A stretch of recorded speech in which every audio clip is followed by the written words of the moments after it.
இன்றைய வேத வசனம் அப்போஸ்தலர் 17:30.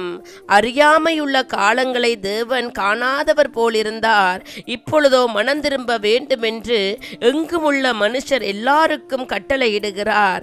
என் அன்பான சகோதர சகோதரிகளே, ஆண்டவருடைய வார்த்தை இன்று எங்களிடம் கடந்து வருகிறது. இந்த வசனம் பவுல் அந்தேனா பட்டணத்தார் எல்லாருக்கும் அவர் சொல்லுகிற வார்த்தையாய் அமைந்திருக்கிறது.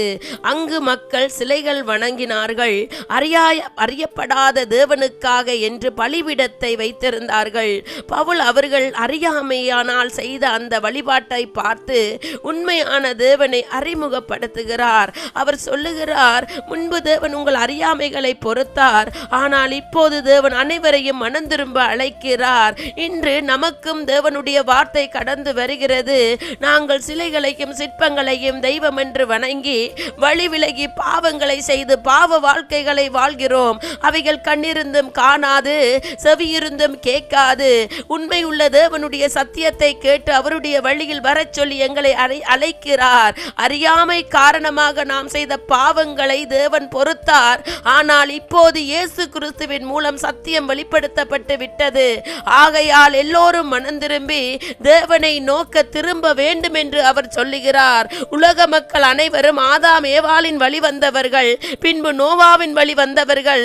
சாதி, இனம், மொழி, கலாச்சாரம், நிறம், உருவம் போன்ற எதையும் கருதி மற்றவர்களை தர குறைவாகவோ அல்லது உயர்ந்தவர் தாழ்ந்தவர் என்றோ நாங்கள் பார்க்க கூடாது.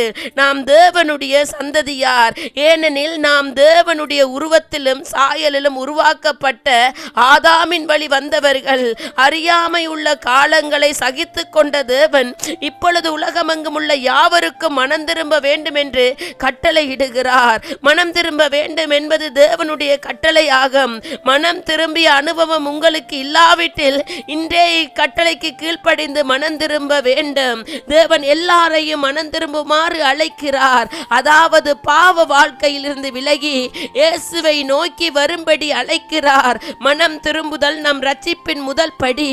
ஆதலால் தேவனுடைய கிருபையையும் நித்திய ஜீவனையும் நாம் அனுபவிக்கலாம். ஆகையால் நம்முடைய இருதயத்தையும் அவருடைய வழியில் இன்றே செலுத்துவோம். அவருடைய பாதையில் நடந்து வந்து விடுதலைகளை பெற்றுக் கொள்வோம். அவர் எங்களையும் எங்கள் சந்ததிகளையும் நினைவு கூறுகிறவராய் இருக்கிறார். அவருடைய வழிகளில் வந்து விடுதலைகளை பெற்றுக் கொள்ளுங்கள். அல்லேலூயா.